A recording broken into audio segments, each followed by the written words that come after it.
Good afternoon. Fart suckers. How we doing? The market is not looking good. So we're actually doing a video dedicated to just that.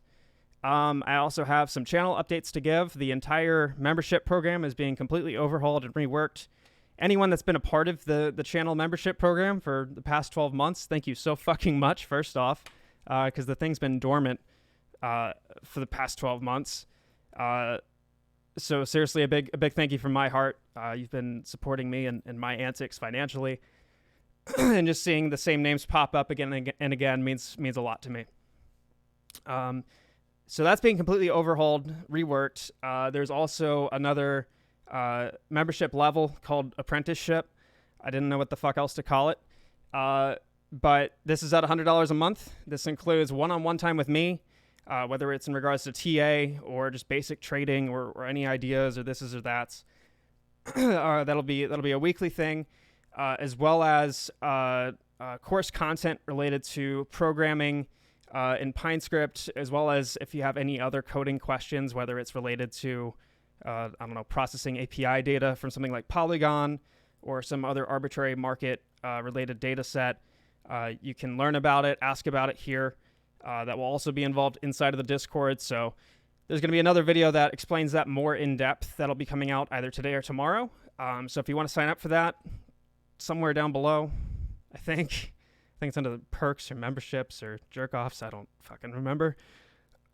So anyway, with that out of the way, I'm hoping that everyone gets something that helps them take another big step in the market, whether that's just learning how to code or writing your own indicators or things that automate your own market approach. And I think it'll be a big help to anyone who's even remotely interested in that, because learning to code changes your way of thinking entirely. It changes the way you approach problems. It changes the way you approach life. It changes the way you approach anything that involves any logic. So I'm really actually excited to be delivering something like this. So again, link in the description, blah, blah, blah, blah, blah. Jerk me off, pay $100. Tax-free, bitch. Blah, blah, blah. Yeah, okay, let's get back into this fucking catastrophe. So why am I so concerned about the overall market? Well, today was a bloodbath, down 3%, which again, just a little side tangent. When major indices fall, even if it's by 10 basis points, that represents 10 basis points worth of every company within that index. That means that if you're looking at the SPY, for example, which involves the S&P 500, the top 500 valued companies on the stock market, that means that of all of these companies, they collectively average being down that amount. That represents everything down to the person who's the janitor and all the way up to the CEO most of the time, unless you're fucking from Goldman Sachs. But that means that the lifeblood to an economy is suffering by that amount. This is not good. I'm actually going to put the shades on for this one. Try to depersonalize and desensitize and detach a little bit. Okay. Actually, just kidding. I can't fucking see my speed lines. So on the 4 hour, we have actually collapsed through all three accumulation lines. If we touch 405, actually it's about 406, this is going to go way down. Now, in terms of, I'm actually going to bring up the VIX next to this, because the VIX is the mirror to the S&P. This kind of gives you a sense of, most people will tell you that the SPY, this thing is so squeaky, I'm sorry. Most people will tell you that the SPY and the VIX are just opposites. So if one goes up 1%, one goes down 1%. There are little discrepancies that occur in between the VIX and the SPY, and this discrepancy actually will tell you where big money is betting their money. Even if you're off by 0.5%, that means that if the SPY is down 1%, but the VIX is up 1.05%, that means that there is enough weight, that there is a difference between what are supposed to be opposites. There's enough weight that it's showing itself on the other side. That means that people are betting the majority of their capital to that side, which will suggest to you what's coming next. People are valuing risk more than they are returns or security or growth. So I've got the VIX pulled up here, and I'll pull up futures right here. So this is not looking good. If we take I'm going to put these up like this. So the VIX is on the top, the volatility index, and then the E-mini futures of the S&P are on the bottom. The E-mini futures are the same as SPY. They're traded the same. They're just their intervals for trading are different. So let's go ahead and take a little look-see at what the fuck is going on. Sorry for the rants and the spiels. So I've got the Wyckoff indicator set up here. If you're not familiar with it, you can look at the past videos. Now, the reason why I'm fucking making this video to begin with is because on the daily, we have a lot of issues. On the VIX, we are currently pushing a previously established top, which translates to a bottom on the SPY typically, which is the case. This bottom on the SPY was tested back in roughly May of 21. But the formation that we're seeing on the SPY, or the E-mini futures, is extremely bearish. When you see price action like this, I'm going to zoom out just to build some context. When you see price action, where's my angle? You fucking fuck. Why can I never remember where this is? Angle. Where the fuck is the angle? Am I really this fucking stupid? Can I not fucking read? I know it's in here. I know it's fucking in here. Trend line. Trend angle. You fucking illiterate fuck.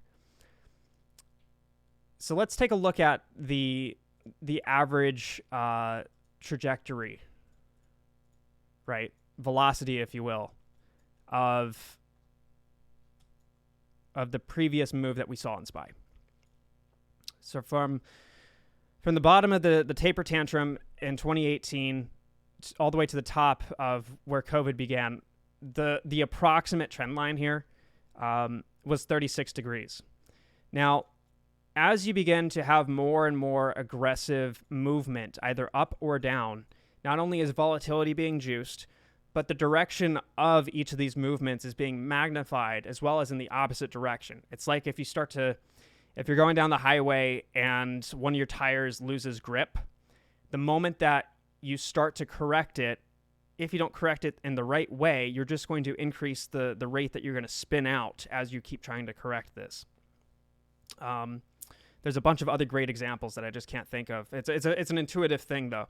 If something goes out of control, the more you try to correct it, if you're too aggressive in doing so, you will just amplify the other reciprocating movement when you're losing control. So from the bottom of the last fucking episode that SPY had to the top of the last fucking episode SPY had, your median trend, we'll call it, the angle, was 36 degrees. After COVID, we started going up at 50 degrees. And this actually just started being magnified as time went on. When we recovered from this little oopsie poo towards the end of 21, this movement turned out to be 70 degrees. This is inherently unstable. You cannot have consistent organic growth at this rate. This is preposterous. This is just fucking stupid. As people start to sell out of this, and not only that, but as short sellers start to capitalize on the utmost decadence that is the S&P 500 or just the equities market in general, you start to have a toppling effect.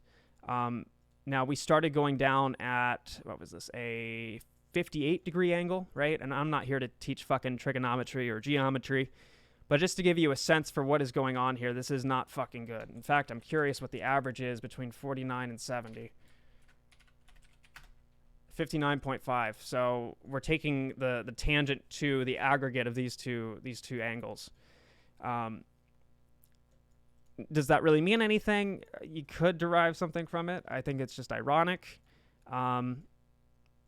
But between all of our incidents, the supports and resistances that we see, because of the rapid upward movement, the supports are less and less to be found, because you can't gain supports if you're just constantly fucking soaring up. Okay, I digress. Now the other side to this is what Wyckoff Sniper is showing, which is on the 4-hour, we're toppling through each of our supports. We apparently just caught at the 414. And by the way, too, sorry, I should have made this clear. When you're looking at futures, at least for now, if you take the futures price, divide it by 10, that will be SPY's price. So right now we're at 41.70.50 on SPX, the futures. Divide that by 10, you'll get 417 and 5 cents, which is what SPY would open at. So, anywho, this looks really heavy. This looks really heavy. And this doesn't even mention, right, this is all just technicals, but this doesn't mention how over-levered the debt markets are. This has nothing to mention about how basically all of the capital that came into the equities market after COVID took place was all levered up by big banks due to SLR, the supplemental liquidity ratio. We've printed 80% of our currency, that, not literally, but electronically printed 80% of our currency in the past year and a half since COVID. Inflation is at about 10%.